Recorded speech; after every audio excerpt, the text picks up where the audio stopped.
भीड़ तंत्र से आपका सामना हो रहा है, उसको वैसे ही जवाब देना होगा। आप ये नहीं कह सकते कि देखिए ये काम पुलिस को करना चाहिए। पुलिस एक व्यवस्था का अंग है, वो व्यवस्था में जैसे सत्ता में लोग बैठते हैं, पुलिस वैसे ही बात करती है। तो आपको पुलिस तो जब बचाने आएगी जब पुलिस वहां मौजूद होगी, मौजूद जब होगी जब तक आप मर चुके होंगे।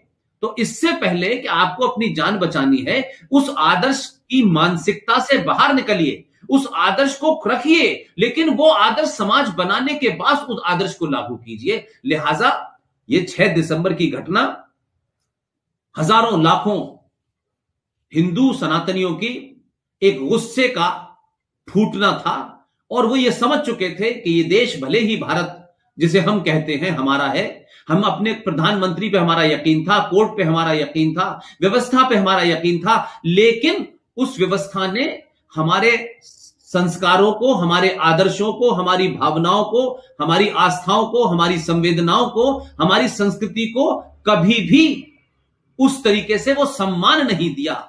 लिहाजा लोगों में गुस्सा आया और देश ने कानून व्यवस्था को ताक पे रख करके फैसला खुद कर दिया।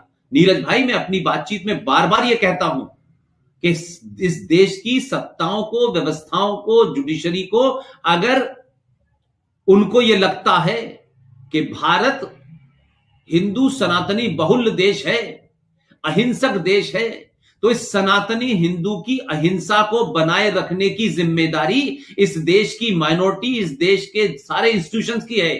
क्योंकि मेजॉरिटी हिंसा नहीं चाहती, लेकिन अगर आप इतना डिस्क्रिमिनेशन उसके साथ करेंगे कि वो अपने मंदिरों को बचाने के लिए कोर्ट का 150-150 साल तक इंतजार करेगी, तो समय बदल चुका है। सबको ध्यान में रखना चाहिए कि भारत की बहुसंख्यक समाज जो हिंदू सनातनी है, उसकी भावनाओं को इतनी ठेस न पहुंचाए कि वो फिर सड़कों पे खुद फैसला करने लगे। राम मंदिर कोई छोटा मोटा मंदिर नहीं था, मर्यादा पुरुषोत्तम राम जो हमारे आदर्श हैं उनका मंदिर था। कोई ऐसा मामला नहीं था कि जो लोग विरोध कर रहे थे वो ये कहते कि ये मोहम्मद साहब का मंदिर है, वो मस्जिद है, ये मोहम्मद साहब यहीं पैदा हुए थे, तो भी समझ लेते। अरे हम तो इतने सहिष्णु और टॉलरेंस लोग हैं कि इस्लाम की पहली मस्जिद हमारे हिंदुस्तान में बनी, सब जानते हैं।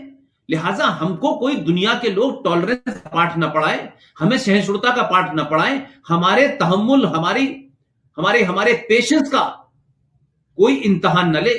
क्योंकि जब ये गुस्सा फूटेगा तो एक बाबरी मस्जिद नहीं, ये 30,000 भी ये समाज जिस दिन समझ के खड़ा हो गया और उसे लगा कि उसके साथ कितना अन्याय व्यवस्थित रूप में इस देश की व्यवस्था ने किया है, तो मैं मानता हूं इसको शौर्य दिवस जो लोग कहते हैं उनका भी कहना इसलिए सही है कि कम से कम इतने सालों के बाद आपने एहसास तो किया कि हम भी प्रतिकार कर सकते हैं, हम भी लड़ सकते हैं, हमारे बाजू में भी दम है। लेकिन हमें बार बार उकसाओ मत, बार बार प्रवोक मत करो। पूरे देश ने कहा मंदिर वहीं बनाएंगे, डेट नहीं बताएंगे, मंदिर वहीं बनाएंगे, डेट नहीं बताएंगे। आपने उस आदर्श समाज के सोए हुए पुरुषार्थ को जगाया, इसलिए 6 दिसंबर की घटना हुई जी। और उसमें सबसे बड़ी बात मैं कहूंगा कि जिस प्रदेश में हुई, पहली बार एक देश के मुख्यमंत्री ने, उस प्रदेश के मुख्यमंत्री ने खुले रूप में कहा, आज की भौतिकतावादी समाज और राजनीतिक सत्ता पे बैठे रहने की लालसा और लालच के बावजूद भी एक ऐसा शख्स पैदा हुआ कि उसने कहा कि भगवान राम के लिए अगर मेरी कुर्सी 1000 बार भी जाती है तो चली जाए। उसने एक मिसाल रखी इस हिंदू समाज को, उसको अपना आदर्श मानना चाहिए कि सत्ता को ठोकर मार करके उसने भगवान राम के मंदिर के लिए वो कुछ किया, चाहे वो कैसा भी था, और उसने सुप्रीम कोर्ट में खड़े होकर सजा भुगती। अगर इस करोड़ों हिंदू समाज के अंदर में कुछ लोग भी निकल आएंगे तो 30,000 मंदिर भी और मथुरा भी, काशी भी आपका होगा और आप अपनी सही पूजा कर पाएंगे। इसलिए बाबा विश्वनाथ की जो लोग पूजा करने जाते हैं वो पूजा अधूरी है, वो खंडित पूजा है। जो शिव जी के सामने नंदी होता है शास्त्रों के हिसाब से, वो नंदी नहीं है, तो आपकी पूजा नहीं हो रही। आपको अपने मंदिरों को उस विज्ञान के हिसाब से जो बने हैं उन्हें वैसे रूप में वापस लाना होगा, तब उसका फल मिलेगा। तो जो लोग आज जा रहे हैं उन्हें सोचना चाहिए कि हम एक खंडित मूर्ति की पूजा कर रहे हैं। उस जब तक ठीक नहीं होगा। अब देखिए भगवान राम का मंदिर बनने जा रहा है, लोग कहते हैं इससे कोई गरीबी नहीं होगी, ये सब नहीं होगा। भाई तो गरीबी तो पहले भी थी, लेकिन जिस देशों में, जिस समाजों में अपने पूर्वजों के प्रति गर्व नहीं होता, वो समाज गर्त में चले जाते हैं। इसलिए इसे मैं शौर्य दिवस मानता हूं और इसे मनाना चाहिए, गाजे बाजे के साथ मनाना चाहिए, समाज को मनाना चाहिए। सरकार क्या करती है नहीं करती है, दो अलग अलग बातें हैं। सरकार का काम है राज्य चलाना। मैं फिर वही बात आपके सामने नीरज भाई कहूंगा कि सरकारों पर जिस दिन भारत का बहुसंख्यक समाज सबसे ज्यादा निर्भर रहना बंद कर देगा, उस दिन ये देश अपने हजारों साल पुराने ज्ञान विज्ञान को और उस ख्याति को प्राप्त करेगा जिसे भारत पूरी दुनिया में जानती है। ये गांधी के देश से भारत दुनिया में नहीं जाना जाता, 1947 से नहीं जाना जाता। आप पढ़ते नहीं हैं, अपना संविधान भी पढ़ेंगे तो भी उसमें लिखा हुआ है, पेज नंबर 3 के ऊपर जो पृष्ठ है भारत का जो संविधान है, इत्तेफाक से मुझे ये ओरिजिनल कॉपी का रेप्लिका मिल गया है।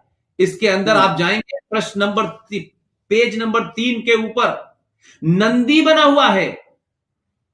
नंदी सिंध घाटी सभ्यता का रूप है, उसके ऊपर जो चीजें बनी है वो इंडस वैली की बनी है। और प्रश्न नंबर 3 में पहला ही प्रश्न लिखा हुआ है, नेम, नाम क्या है, भारत का नाम क्या है। तो उसमें लिखा हुआ है Bharat, India, that is Bharat. कौन सा भारत? हजारों हजारों साल वाला।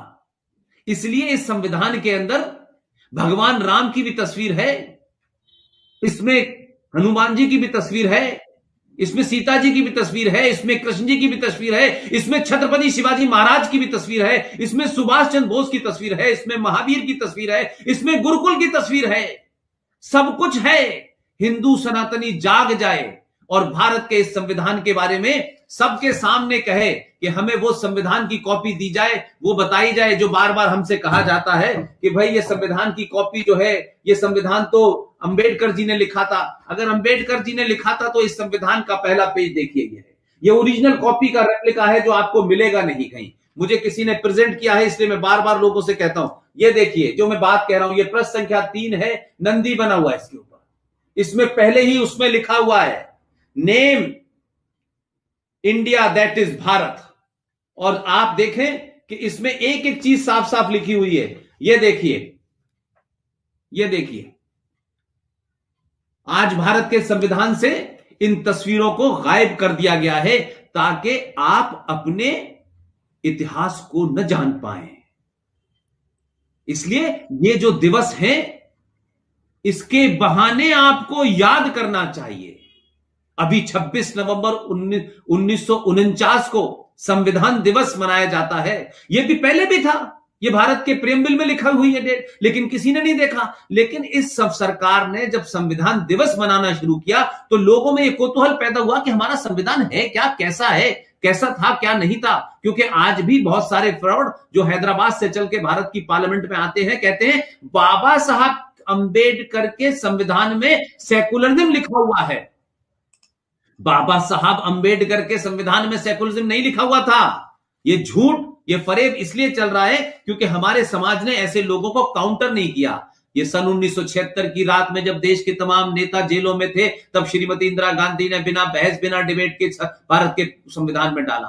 तो ये दिन, चाहे वो 6 दिसंबर का दिन हो या और दूसरे दिन हो, चाहे 21 अक्टूबर का दिन हो, जिस वक्त हम मानते हैं कि सुभाष चंद्र बोस ने आजादी की घोषणा की थी, दुनिया के 7-11 देशों ने उनको रिकॉग्निशन दिया था। यह दिवस आपको बार बार मनाने चाहिए।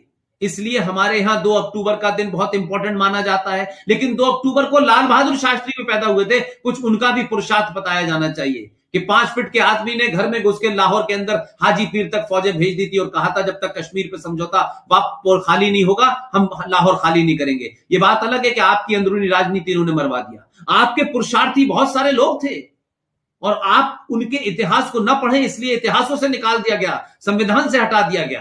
तो यह शौर्य दिवस, मैं उन तमाम लोगों को जिन्होंने अपनी जान गंवाई, मैं उनके प्रति नमन हूं, उनको अपनी श्रद्धांजलि देता हूं। लेकिन जो लोग भी नीरज भाई के माध्यम से इसको सुन रहे हैं, अपने शहर शहर गली गली मनाएं, किसी को गाली न दें, किसी के खिलाफ कोई मामला नहीं है। कहिए हमें खुशी है कि हजारों साल की गुलामी का प्रतीक जो भगवान मर्यादा पुरुषोत्तम राम को तोड़ करके बनाया गया था, उस प्रतीक को हमने समाप्त कर दिया, इसकी हमें खुशी है। आपस में बताशे बांटें, डिस्कशन करें, चौराहों पे करें, पुलियों पे करें, और ऐसी तमाम चीजों को अपने लोगों से बांटेंगे तो लोगों को पता चलेगा। जिनका इतिहास, जो जो समाज या जो कौमें अपने इतिहास को भूल जाती हैं, वो दुनिया में, उनको दुनिया भूल जाती है। हाँ जी, सभी को नमस्ते और आज के इस अद्भुत लाइव में आप सबका स्वागत है। और मैं देख रहा हूं कि जो कमेंट्स आ रहे हैं, सब लोग बहुत एक्साइटेड हैं। बहुत समय से